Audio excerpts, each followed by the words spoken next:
Boa noite a todos, meus irmãos, minhas irmãs.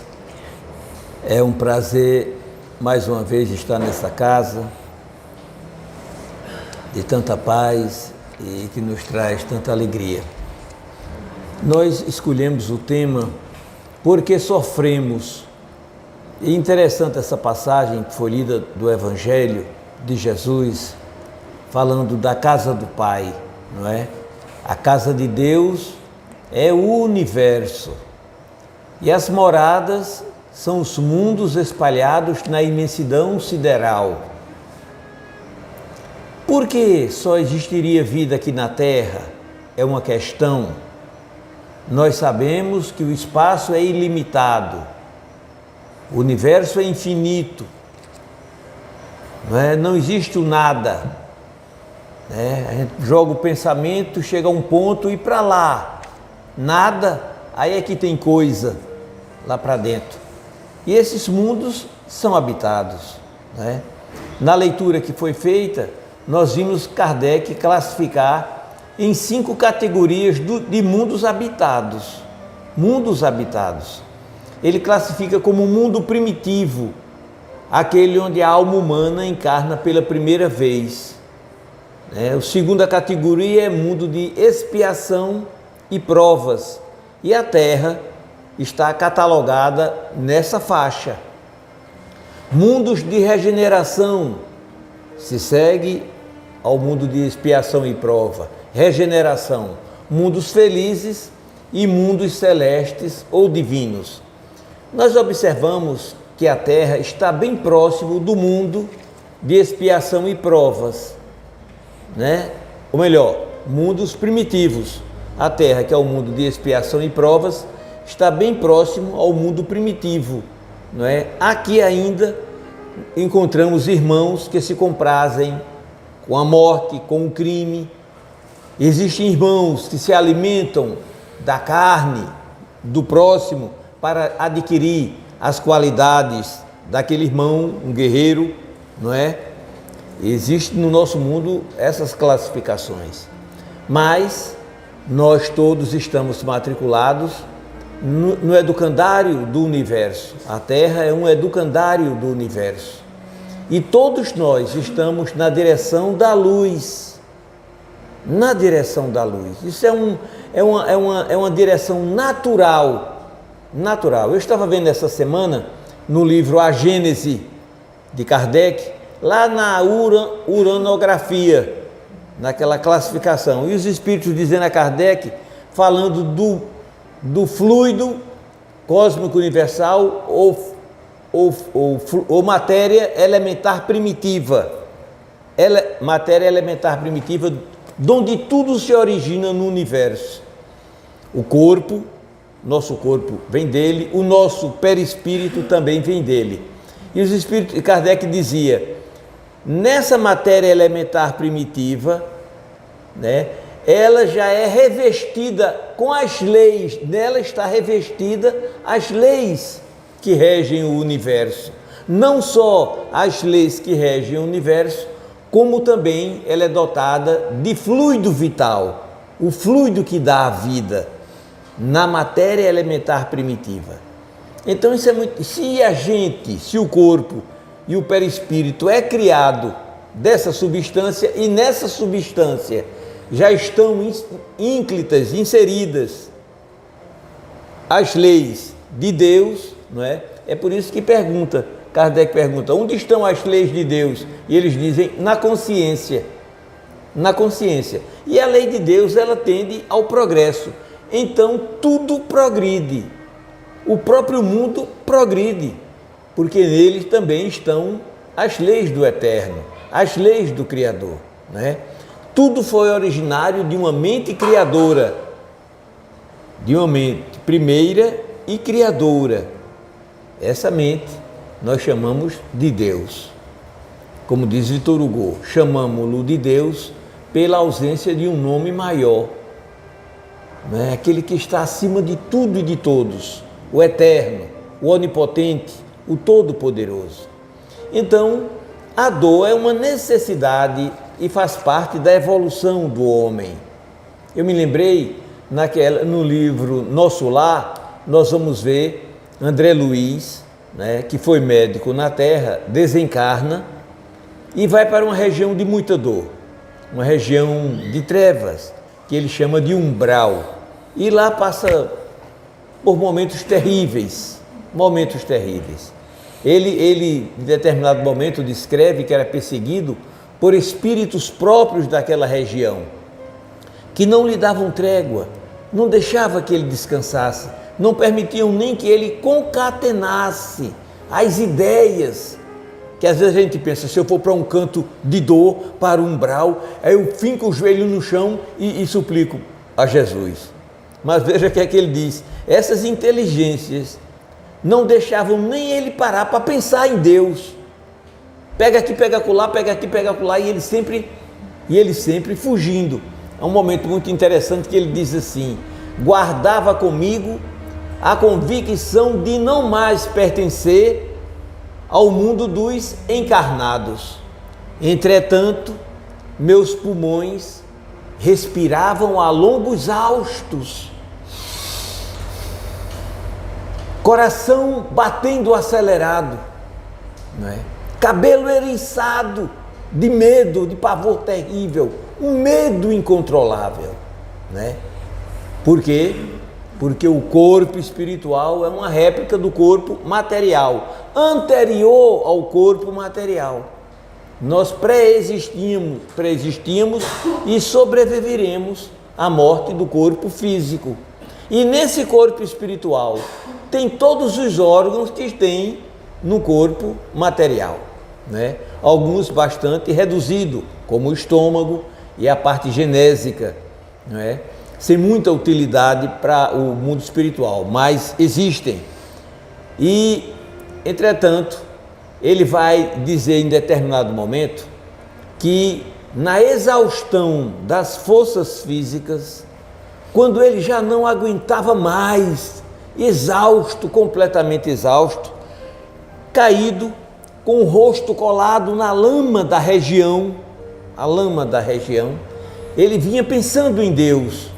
Aonde está o Criador do universo?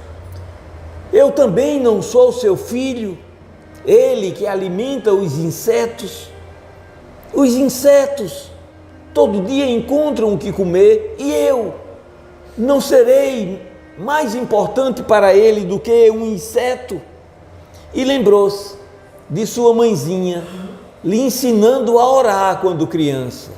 Então ele junta as mãos e se dirige a esse Criador da vida, a esse genitor da vida, ao Pai da vida. Em determinado momento ele diz assim: quanto tempo durou a oração?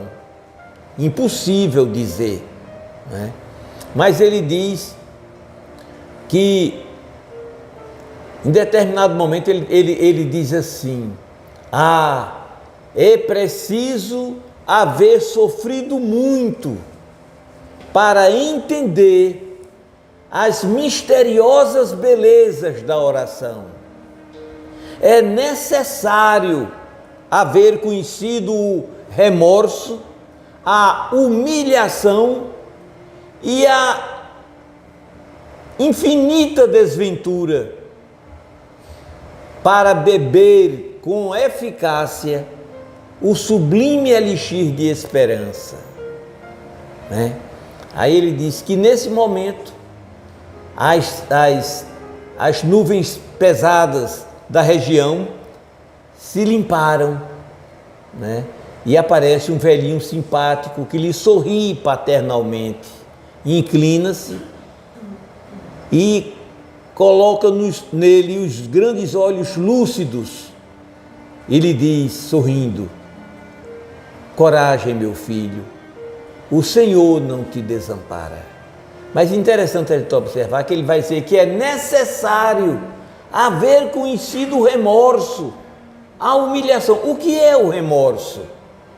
É uma reação de uma ação cometida por nós, por algo errado que nós fizemos, algo terrivelmente errado que nós praticamos. A consciência acusa, A consciência acusa. Então não é errado errar, é quase uma necessidade que nós temos ainda de tropeçar e de errar. É próprio do mundo em que habitamos, do mundo em que vivemos. Faz parte da evolução. Alguém que está aprendendo, o pedreiro, por exemplo, quando ele vai aprender a levantar um muro, que o muro está completamente troncho, ele vai ter que botar abaixo para refazer o muro usando os instrumentos que direcionam a posição correta. Não é? É como nós, numa viagem muito longa, não é errado você tropeçar. Errado é você permanecer caído no solo. É preciso levantar, bater a poeira e prosseguir. A nossa jornada evolutiva também é assim, né? É próprio no mundo em que vivemos que nós cometamos equívocos, erros, enganos, mas na consciência tem padrão dado pelo Criador da vida que nos colocará no caminho certo. O remorso quando acusa, o remorso quando aparece, não é? É para que nos reeduquemos. E ele vai dizer, é necessário. Só quem conheceu o remorso, a humilhação, a infinita desventura, não é quem pode tomar com eficácia o sublime elixir de esperança, para que nunca mais venhamos a errar. Não é? A terra é linda, não é? E nós vamos ver no livro A Caminho da Luz, de Emmanuel, ele descrever a terra nos seus primórdios, né? Jesus recebe esse encargo de preparar o orbe na sua formação, desde quando ele se desprende da nebulosa solar e fica no lugar, e é colocado no lugar, né, em que ele se encontra, nesse maravilhoso contexto dos mundos habitados, do sistema no qual nós vivemos, né? E os espíritos que aqui viriam, desde o resfriamento, né, do planeta, nós vamos, o grande trabalho do coração do Cristo. Tem um momento que Emmanuel diz assim: quando serenaram os elementos do mundo em formação, ou seja, quando a Terra havia já se resfriado a sua condição, porque era a temperatura chegou aqui a quase, como ele vai dizer, 2.000 graus, né? Mas quando serenaram os elementos do mundo em formação, quando a luz do sol beijava em silêncio a beleza melancólica dos continentes e dos mares primitivos, Jesus reuniu nas alturas os intérpretes sagrados do seu pensamento. Viu-se então descer sobre a terra, das amplidões dos espaços ilimitados, uma nuvem de forças cósmicas que envolveu o imenso laboratório planetário em repouso. Daí a algum tempo, diz Emmanuel, podia-se ver na superfície solidificada da crosta, bem como no fundo dos oceanos, um elemento viscoso que cobria toda a terra. Aí diz Emmanuel, estavam dados os primeiros passos na direção da vida organizada.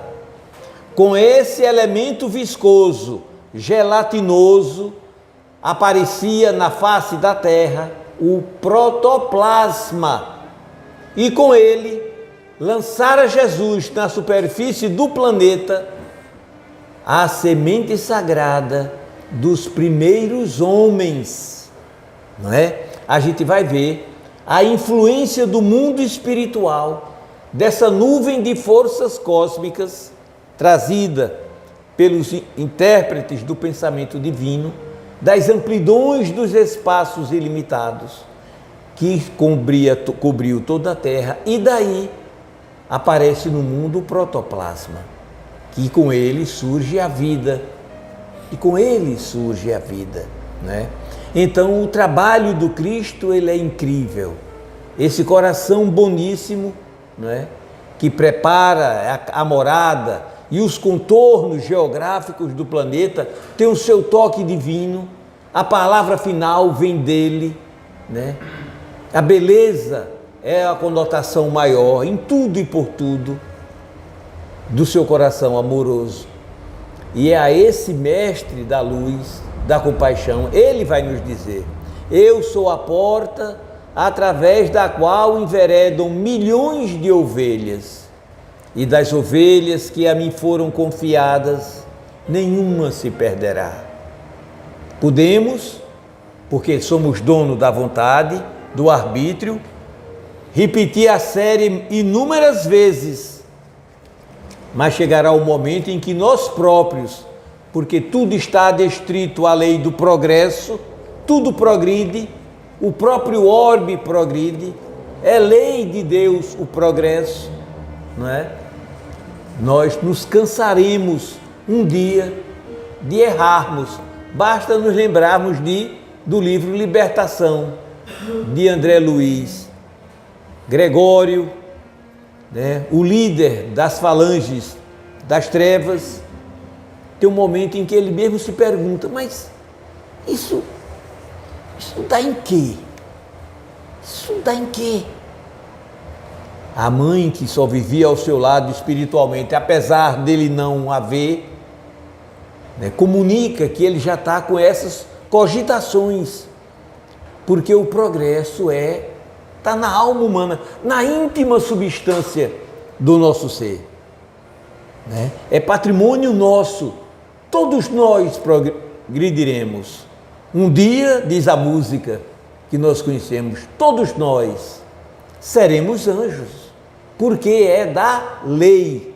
O anjo de hoje foi o malfeitor no passado distante, como o malfeitor do presente será, sem sombras de dúvida, o anjo do porvir, no porvir, porque é da lei.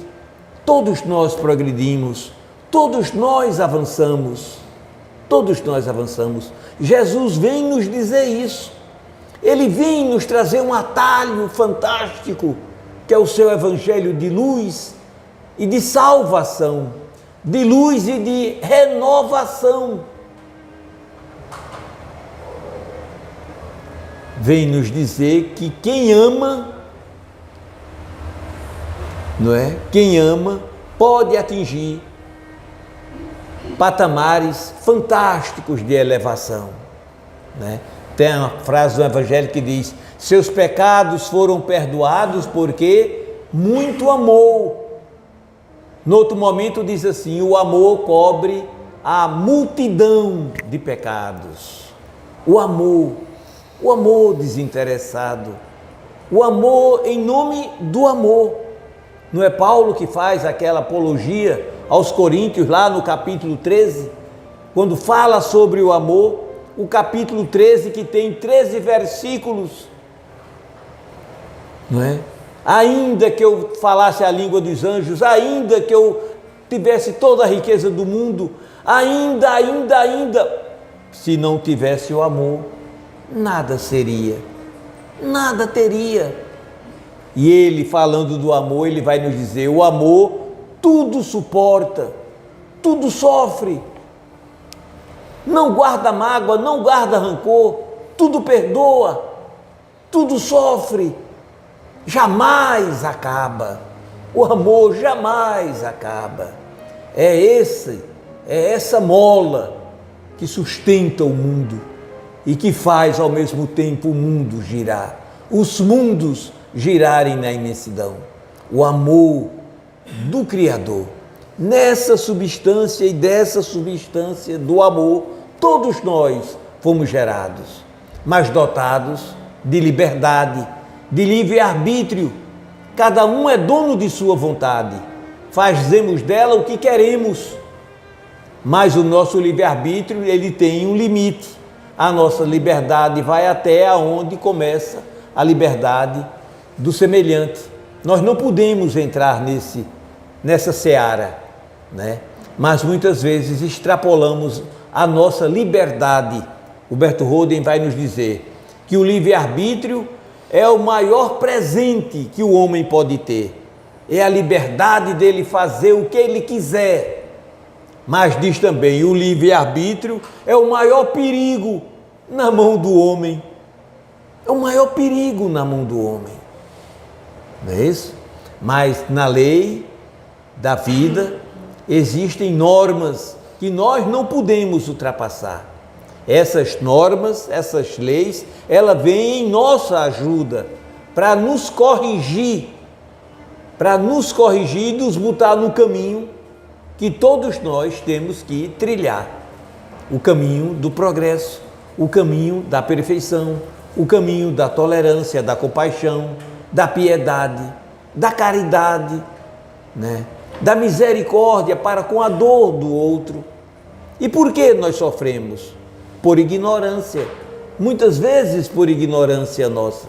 Se nós soubéssemos que o mal que nós fazemos a outrem, a alguém, ele volta sobre nós que o fizemos, jamais faríamos mal a quem quer que seja, porque é da lei. Tudo que vai, volta. Toda semente boa que nós lançamos ao solo, nós colheremos. E se lançarmos a semente má, também colheremos. É da lei. A semeadura é livre, a colheita, porém, é obrigatória. Toda semente que nós lançarmos, seremos obrigados a colhê-la, não é? Então, a ignorância é um fator contra nós. Se nós soubéssemos as leis que regem a vida e que tudo que nós, como eu disse, fazemos volta sobre aquele que fez, nós jamais trataríamos os nossos irmãos com indiferença, né? Nós sairíamos mais para ajudar, para amparar, para socorrer. Eu me lembrei aqui, não sei se eu já contei aqui, um fato que tem na literatura espírita de um cidadão. Ele desencarnou e foi para uma região de muita dor, de muito sofrimento. Ele tinha uma vida muito desregrada e depois de muito sofrimento nessas regiões de dor, quando pagou tudo o que devia, porque o próprio Jesus diz, só saireis de lá quando tiverdes pago o último ceitio. Então, esse homem saiu, foi retirado dessa região depois de muito sofrer e foi para um hospital regenerar, recuperar as energias, se tratar depois daquela demora nessas regiões umbralinas. E um dia o mentor foi visitá-lo. O seu anjo da guarda, muito próximo a ele, foi visitá-lo. E quando chegou lá no hospital que ele estava e que havia saído da região de dor, ele disse ao mentor, ele disse, olha, eu acabei de sentir uma sensação de paz, uma sensação de bem-estar. Essa sensação, mais das vezes eu sentia lá no umbral, aqui e acolá, eu sentia essa sensação de, era um começo como se fosse um refrigério, uma sensação muito agradável, mas ela era muito rápida, batia e logo em seguida desaparecia, e muito tempo depois eu sentia de novo. Eu acabei de sentir essa sensação agora mesmo. O mentor sorriu e disse, e você, está se sentindo melhorzinho? Já estou bem melhor, já estou andando, estou mais alegre, estou mais satisfeito. Aí ele disse, quer fazer comigo uma excursão? Passo. O mentor levantou-se, passou a mão na cintura e vieram na direção da terra. Da colônia onde ele estava no mundo espiritual, chegaram numa cidade interiorana do Rio de Janeiro. No lixão no lixão. Era assim o final da tarde, o começo da noite. O começo da noite. Num casebre muito humilde, de papelão, ali no lixão, eles entraram. E lá tinha um homem, um mendigo, de barba muito grande, muito longa, sentadinho numa cama de varas, um pitoquinho de vela aceso, ele orando para dormir, dando uns cochilos para dormir. O mentor disse: é daqui, é desse homem que vem a sensação de paz que você sente. Conhece ele? Ele olhou, disse: não, eu nunca vi esse homem na minha vida. Mas você se lembra, disse o mentor, de um dia na terra, levando o pão do cotidiano para casa, lá na panificadora de um menino, magrinho, de olhar triste, namorando com a fatia de bolo na vitrine. Você teve compaixão dele, pagou a fatia de bolo e deu a ele. Aí ele disse: ah, sim, eu me lembro do menino. Ele disse: esse velho, esse mendigo, é aquela criança que nunca se esqueceu de seu gesto. E mais das vezes, quando está orando, pede ao Pai da vida que proteja o homem que lhe saciou a fome naquela noite, lhe dando um pedaço de bolo. Ele ajoelhou-se e chorou. Oh, meu Deus, por que eu não fiz mais o bem? Uma vez perdida, me comovi com uma criança que estava com fome e lhe dei um pedaço de bolo. A vida é assim. Assim como a mágoa, ela se exterioriza, o amor também se exterioriza. Quem não se lembra daquela história de Chico, atrasado para o trabalho, indo apressado para a repartição? Uma senhora debruçou-se na janela: ô Chico, meu filho, me dê um passe, eu estou tão sofrida, Chico. Chico disse: ô dona fulana, na volta eu estou muito em cima da hora, na volta eu entro aqui. E prosseguiu. Emmanuel apareceu e disse: volte, atenda a irmãzinha, ela está muito necessitada. Você nunca chegou atrasado, você nunca faltou ao trabalho. 1 minuto, 2 minutos a mais, a menos, não vai fazer diferença. Chico voltou e aplicou o passe na irmãzinha, aplicou o passe. Ela sentiu-se revigorada, mais animada, e Chico já ia na calçada andando, e ela de lá disse: ô Chico, Deus te pague, meu filho. Chico olhou para trás, quando ela disse Deus te pague, saiu dela aquela emanação, aquela nuvem branca, Deus te pague, veio de lá, pão, bateu em Chico. Emmanuel de lado disse: imagine agora, meu filho, se ela tem te desejado o contrário. A emanação que a gente manda é uma força que vai, é por isso que a oração é um conselho que Jesus dá ao homem: orai incessantemente e nunca deixeis de orar, a fim de não cairdes em tentação,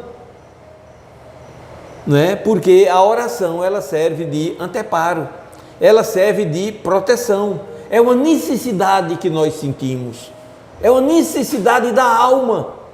Quando nós conectamos com o Altíssimo, e não é difícil não, porque a própria doutrina espírita nos diz que o universo está mergulhado neste fluido cósmico universal, ou matéria elementar primitiva, que tudo interpenetra e tudo interliga no universo. Nós estamos mergulhados nessa substância viva da mente de Deus, como diz André Luiz, quando ele fala do fluido cósmico universal, ou substância viva da mente de Deus. Nós estamos mergulhados nessa substância viva. Quando pensamos em Deus, o nosso pensamento repercute nele. Kardec ensina isso no livro Gênesis. Assim como o sino faz vibrar as moléculas do ar ambiente, o nosso pensamento vibram em Deus. Meu Deus, quando a gente pensa, ele sente. Porque o fluido no qual nós estamos mergulhados é a substância viva da mente do Eterno. O coração que pede com confiança, o coração que pede com humildade, compreendendo quem Ele é, porque nós somos pecadores. Nós erramos desastradamente, milenarmente, nos diz Emmanuel. É por isso que sentimos tanta dificuldade em sermos bons diuturnamente, porque o nosso vínculo com o erro, com o mal, com o pecado é muito grande, é imenso. Todos nós somos de ontem e trazemos isso em nós, mas trazemos também essas possibilidades fantásticas de renovação, O pensamento e a vontade, escreve Kardec, são para o espírito o que as mãos são para o homem. O pensamento e a vontade é uma coisa poderosa que nós temos em nós. A vontade, ela é inquebrantável. Quando a gente fixa o pensamento na fonte criadora da vida, quando nós buscamos Jesus, o Cristo, com o pensamento e nos dirigimos ao seu coração amoroso, com humildade, né? Nós teremos a resposta imediatamente. No livro A Caminho da Luz, Emmanuel diz assim: trabalhemos na grande colmeia da evolução, sem outra preocupação que não seja a de bem servir aquele que, das alturas, sabe de todas as nossas lutas e lágrimas. Confiemos nele, do seu coração augusto e misericordioso, da harmonia e da paz para todos os corações, Ele conhece a cada um de nós. É Emmanuel quem nos diz isso. Aquele que das alturas sabe de todas as nossas lutas e lágrimas, do seu coração augusto e misericordioso parte a fonte da luz e da vida. E Emmanuel vai dizer: Jesus é a luz do princípio, é o verbo do princípio. Ele esteve presente na formação do planeta, desde os primórdios. No mesmo livro, A Caminho da Luz, Emmanuel diz assim: reza a tradição do mundo espiritual, que uma pleiade de espíritos elevadíssimos do sistema do qual nos encontramos, do qual Jesus é um dos seus membros divinos, já se reuniram por 2 vezes nas proximidades do planeta. A primeira, para tratar, do destino da Terra e dos espíritos que para aqui viriam sob o seu comando. E a segunda vez, para deliberar a vinda de Jesus pessoalmente ao planeta Terra, para nos trazer a mensagem de luz e de salvação. E reza e comenta-se aqui nas esferas espirituais que essa pleiade de espíritos santificados está para se reunir pela 3ª vez. O que deliberará esse conclave de espíritos puros? Pergunta Emmanuel, e ele mesmo responde: seja lá o que dali se resolver, se deliberar, é e será sempre o melhor para todos nós, porque aquela pleiade de espíritos são regidos pelo amor, pela bondade, pela compaixão, pela misericórdia. O destino de todos nós é a felicidade plena. Nós somos criados para isso. Nós todos somos filhos da luz, em demanda da luz do coração de Deus. Nós somos luz, filhos da luz, luz somos. luz somos, todos nós. O nosso espírito é dotado dessa propriedade, não é? Todos nós possuímos possibilidades fantásticas, maravilhosas. Só depende da vontade de cada um de nós. Mas por que estamos hoje todos aqui? Porque estamos cansados de errar. Estamos cansados de sofrer. Toda ação requer uma reação. Os espíritos, dizia Kardec, não há um erro que não tenha a devida correção. Não há uma infração que nós tenhamos cometido que não respondamos por ela oportunamente, no momento certo. Me lembrei de Divaldo se queixando a Chico Xavier de um obsessor que ele tinha do século XIII, ou era do século XIV, se não me falha a memória. Um obsessor, ou era do século XVI, não me lembro bem. E Chico contando a Divaldo de um obsessor que ele tinha do século IX. Do século IX. À medida que a gente se eleva, nós vamos pagando os débitos. E as presepadas, mesmo as mais distantes, que estão catalogadas no cartório do céu, registrada na consciência, não se apaga. Só depois que a gente paga o que deve é que a gente apaga. Só liquidando o débito e amando, porque está dito, o amor cobre a multidão dos pecados que estão na consciência registradas. O amor, só amando, amando verdadeiramente, perdoando verdadeiramente, compreendendo verdadeiramente. Não é? Essas possibilidades estão em nós, só basta a gente querer. Eu tenho um parente que diz, Virgem Maria, isso é muito difícil, é muito difícil. E quem está dizendo...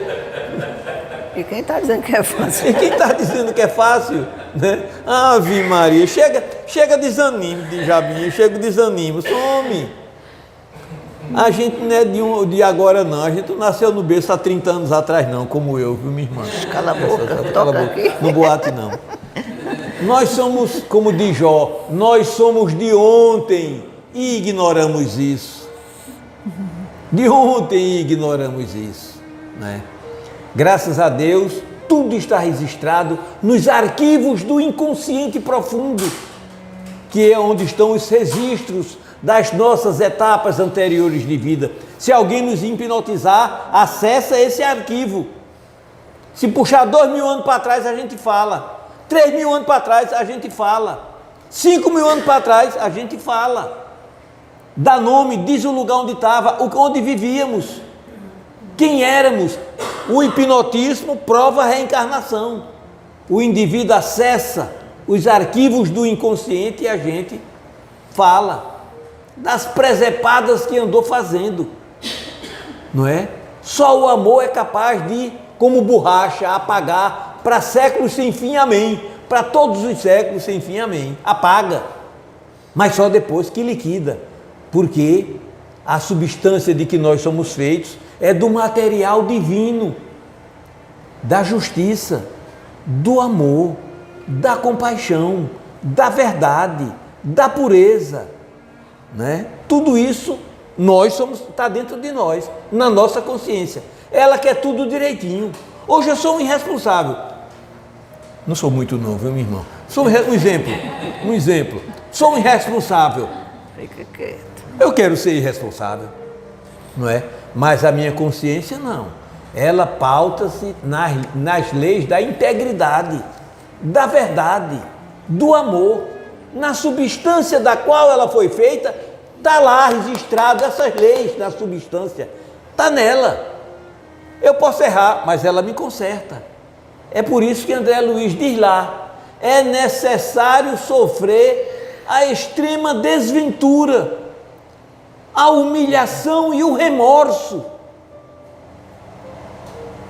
É preciso que soframos isso para acordarmos para a glória sem fim e nunca mais querermos errar.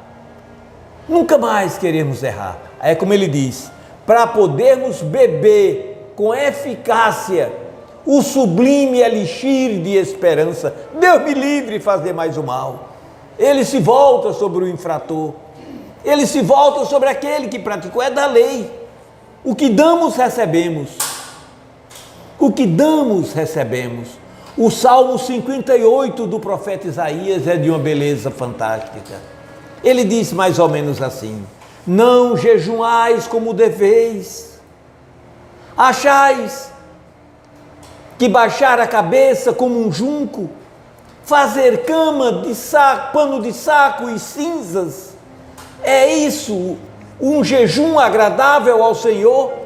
Não, o jejum que me agrada é antes este: quebrai as algemas com a maldade, quebrai as cadeias e deixai ir livre o oprimido, o triste, o escravo.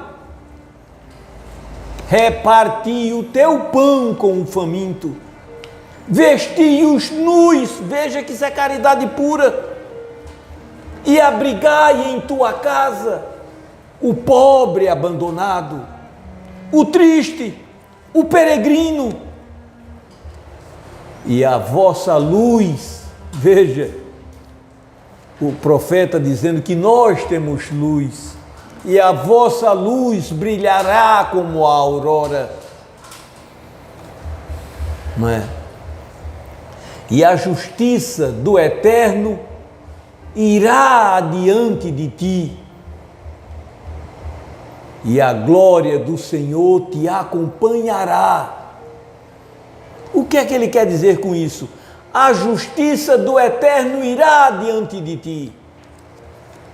A justiça resolverá todos os nossos problemas, se a gente fizer isso que ele elencou.